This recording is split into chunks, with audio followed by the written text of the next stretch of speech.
ఏరా, నాకు భయపడి నీ చెల్లెల్ని ఫారెన్కి పంపించేద్దాం అనుకున్నావా? నీకు ఇచ్చిన మాట తప్పను.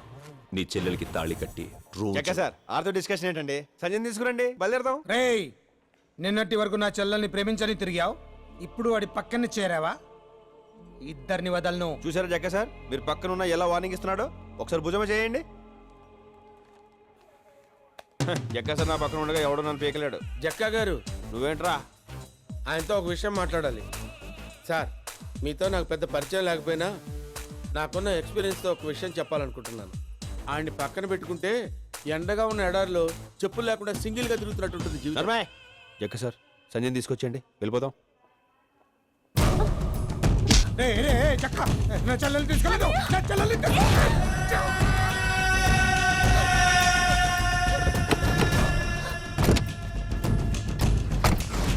జక్క సార్ మీరు ఇక్కడ కూర్చోకూడదు, సంజయ్ పక్కన కూర్చోవాలి. ఎందుకండి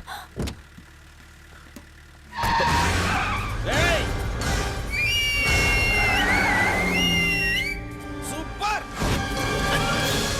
మీకు ఇంక మొదలైపోయిందండి. ఆడింక తిరిగి రాడండి.